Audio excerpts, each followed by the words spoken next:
In this video lecture, we're going to continue to look at some constructs related to bash scripting. We're going to specifically look at how to deal with numbers and how to loop through a number of items.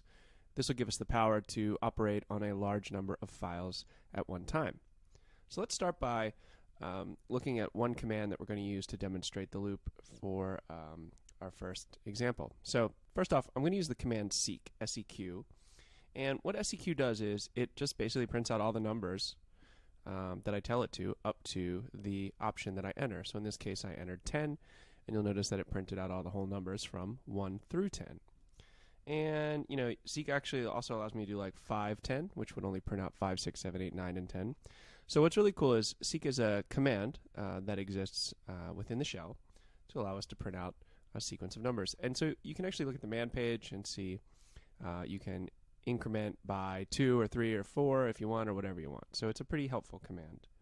So how are we going to use this? Well, I have this script here called loop.sh. And before I run it, or sorry, before I edit it, let's go ahead and run it and look at what it does. So the script itself is not executable, so I'm just going to pass it to bash to interpret what's in there. And what you're going to notice is it does pretty much the same thing that the seq command did previously. But in this case, you'll see that the only difference is there's this little string here in front of it called value is 1, 2, 3, 4, 5, 6, 7, 8, 9, 10. And so we're just going to use this example as a way to look at how we can deal with loops in bash. And again, loops are just a way for us to do something over and over and over and over again. And actually what's great about that is, I mean, computers are so good at performing repetitive tasks. Anytime you have a task where you feel like you're doing something more than once, it's probably a good candidate for a shell script. So let's take a peek at our script here and talk about what it does. So I've got my first line here indicate what interpreter will be handling this file. In this case it's bin/bash. And now we're going to look at some new syntax. And this is what a loop looks like in bash. And so essentially what this is going to say is I want to do this item here between this, the keyword do and done. Anything I put between those two words will get repeated over and over and over again. Well, how many times will this get repeated over and over again? This many times. And what does this say? Well, if you've never done any programming, this might look a little bit strange, but if you have done programming, this is very similar to a for each loop in many modern programming languages. So what's going to happen is, let's start to the right because we can see some things that we've seen before. You'll notice that seq is the command, and 10, when we already saw this before, this will print from 1 through 10. You'll notice that this is inside of a $ parenthesis, and what that means is it'll go ahead and execute this command and then grab the information that would normally go to standard output so we can do something with it. And what this will do is it will grab each line of text in turn, one at a time, and then put them in this variable called I. And so this is actually a variable, and in loops, again, if you've never done any programming, I tends to be the de facto variable used. It's not a requirement, but it basically is just stands for an iterative or iterator. You know, another word for looping is to iterate. So in this case, we tend to use I a lot. So what's going to happen is, the first time this runs, it's going to print 1. It's going to take the value 1, put it inside of the value I, and then what's really cool is, remember when we assign to a value in bash, right, we don't use a $. So the first time through it's going to assign I to be the value 1, and then the second time through it'll make I2 and I3 and I4. But it's going to do that all behind the scenes and automatically for us. So the first time through, and this construct is smart in the sense that it knows that this command will be outputting, you know, some possibly infinite number of lines, and that it should just go through one line at a time, take the value that's produced by this command and store it into this variable. And so what will happen is the first time through, the value 1 gets stored in here, and all I'm going to do is print it out. And you can see the $I here. And to stick with previous conventions in video lectures, we can also go ahead and put in the curly brackets so we can make it even more obvious that in this case I am reading from the variable I. So here I take the number 1, put it in this variable. Down here I work with the variable I, print it out. And then what happens? Well, if there's still more stuff to work through, this loop is smart enough to go back up and keep going. So this loop will continue until it runs out of stuff to do. And if we exit and we run this again, you'll notice that the sequence command normally prints out the numbers 1 through 10. So that loop is going to go 10 times, as we can see it here, and all it does is simply grab those numbers each time through and prints them out in such a way. So if you've never seen loops before, this can be a little bit strange.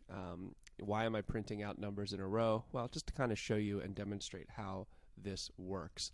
But there's usually some more important things we can do. So I don't know what directory I'm in, so let's take a look. All right, so I'm in my desktop directory. And if I do an ls on this directory, you'll see a bunch of files that I've created over the period in time that I've actually been building these video lectures. And sometimes what you want to do is you want to do something to every file in a directory. And so it can come in really handy to use those loops. You might say like, oh, hey, well, there's 1,000 files, and I need to change their names from .htm to .html, right? Maybe you're cleaning up a legacy website. Or maybe, you've got a bunch of files that are named doc, and they should be named docx. That's a really simple example, renaming files. Maybe you have a bunch of files that have the wrong owner, and you want to loop through and do a chmod on every single one of the files that you find. Maybe somebody's name changed, so that's a possibility, and so you change their username, and now you want to update all of the files that are related, but keep the old username around just in case. So it's a couple things that you sometimes want to do a bunch of work on a lot of files. So what we need is a way to feed this ls-l input into our loop. And what you'll notice is if I try to do it this way, so let's go back in and edit my file. And if I say, okay, well, here's what I'm going to do. Instead of doing sequence, I'm going to put an ls in there. So let's go ahead and run this.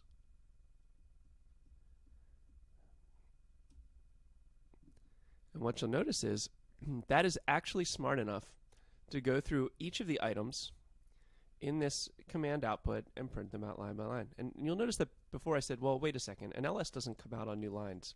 But the loop construct is actually using these spaces between the file names to break these items up. And so it's taking each of these components and it's going ahead and putting them into that variable I and then printing them out.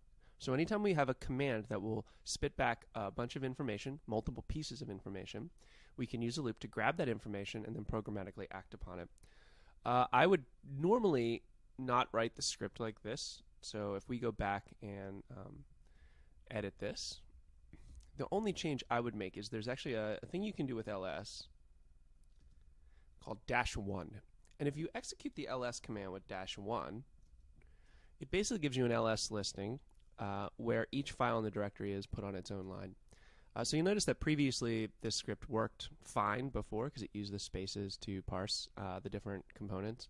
But in this case, I kind of like using -1 because it'll just put each file on its own line, and it just makes it a little bit easier to understand specifically what's happening in my case. Other people may disagree. So if we run that, you'll see exactly the same difference. And actually, you know what? I'm going to clear this and then run it. So you'll see that we get the exact same output, but in my opinion, the script itself is a little bit more readable. So let's say I want to do something to everything in this directory. You'll notice that I'm in a couple of groups. So let's say I want to go through and I want to change every single one of these files group ownership to CD-ROM just because I can. And we'll see if I have the ability to do this. What I could do is go into my script, and instead of printing the file out,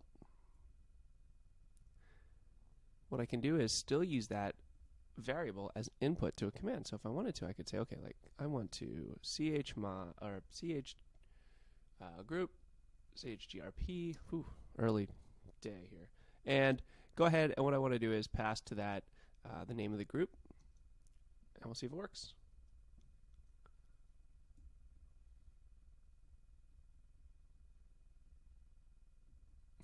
And I should probably just type it in and not keep arrowing up. And so what you'll notice is it executed this command a bunch of times. And notice nothing changed. Why? Because I left the echo command in there because Again, it's an early morning, even though the clock says it's not. So I need to get that out of there. And actually, that's a good error. Like, I don't mind leaving some errors in like that because it's Unix is one of those things where you kind of need to make sure you're on the ball when you're working with it. So let's clear this. Let's execute that. And you'll notice that it was unable to do that.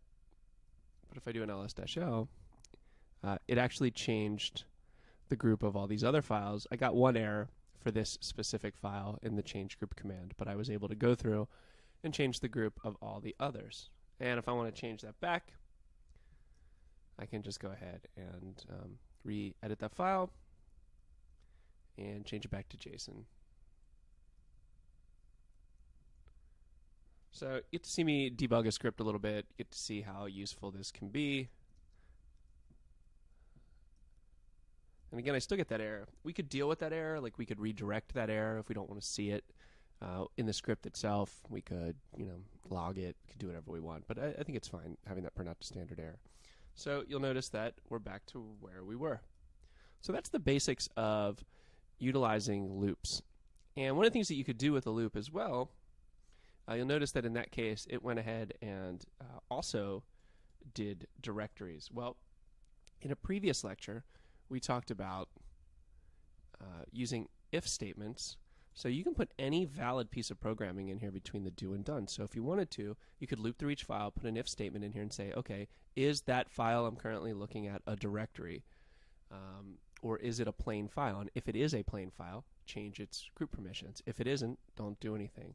So this is the basic concept behind loops. This is really powerful, and you can use this for lots of things. So anytime you find yourself doing the same thing over and over again, stop, write a script, try to automate it.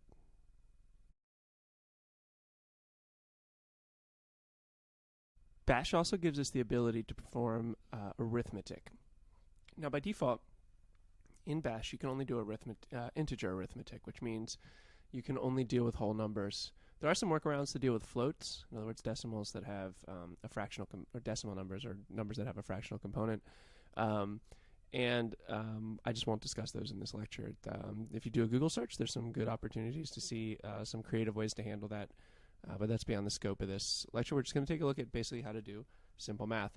So in Bash, we'll just go from the interactive command line for right now. We saw before that if we do $ parenthesis parenthesis, we can put a command in there, and we will get the output of that command. There's another construct in Bash uses double parentheses on each side, and when we put items inside of the double parentheses, it will perform math for us. So you'll notice that the difference between single parentheses and double parentheses is that one looks to execute a command, single parentheses, and the other will go ahead and perform mathematical operations for us. So we can do typical addition, subtraction, multiplication, and division, which is really nice. So if you want to put any type of equation in here, it'll give you an answer. Oops, and I need to put 2 parentheses in there. And also think about the correct direction of my slash, because I'm not dealing with a... Okay, so notice in this case, when I do division, if I divide 3 by 2. So, right, 3 apples divided by 2 people should give me 1.5. But notice that because Bash can only deal with integers, it does what's called integer division. So what this means is this basically only gives us the answer to this division operation, which would be the quotient. So in this case, we just get 1. If I go ahead and divide 4 by 2, I'll get 2. But if I also divide 5 by 2, I get 2 as well, because again, it only performs math with arithmetic, integer arithmetic. If you're not familiar with it, there's also another operator called modulus that will give us just the remainder of an operation. So the percent sign, if you ever see that in a mathematical operation, says divide 5 by 2, but tell me the remainder. So if I divide 5 by 2, I get 2 with a remainder of 1. If I divide 6 by 2, I'll get 3 with no remainder, so I get 0.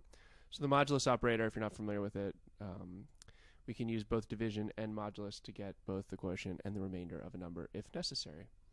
So any equation that we put between this $ parenthesis parenthesis construct is going to be a mathematical operation. And what we can actually do too is we can assign these to variables. So let's just make a variable called thing, and I'll assign 6 mod 2, so it should be 0. And then if I echo that $, notice that I get 0. So we can also go ahead and assign the output of this command to a variable and then use it later. So we can do some math and access that data later. So I have a script that integrates an if statement along with a little bit of math. And basically all the script is going to do is determine if a number we give it is odd or even. So I run the script, and as a parameter I'll give it the number 3, and its answer gives me odd. If I run it as 4, it tells me that the number I entered on the command line is even. So let's take a look at the script. So this is a standard bash script. We've seen this before. I got some reminders in here that we can't deal with floating point numbers. And so here's an if statement. We've seen that in a previous lecture. So we know that if the statement inside of these brackets is true, it'll print even. If the statement inside of these brackets is false, it'll print odd. So this is pretty much a straight copy and paste from a previous lecture. The thing of interest now is this piece right here. And so we just talked about the fact that anything between $, parenthesis is going to be an equation. And I know that a number's even if I divide by 2 and I get a remainder of 0. So if I can evenly divide by 2, I have an even number. So what I'd say here is if I divide by 2, and again, modulus will divide by 2, but return the remainder, not the quotient, and the number returned is equal to 0, and we'll look at where you can see all these, find all these different equality operators in a second. They're in the bash man page, again, buried deep in there. So usually a Google search will be quicker. But what this says is if you divide some value by 2 and its remainder equals 0, then that number's even. If you divide some value by 2 and its remainder is not equal to 0, then you can echo odd. You'll notice I've combined a few different features here, right? So we've got this new idea of working with numbers via this construct with double parentheses. But notice I've also used $1, and this is how I can access the number passed in on the command line when I run the script. So it's really useful.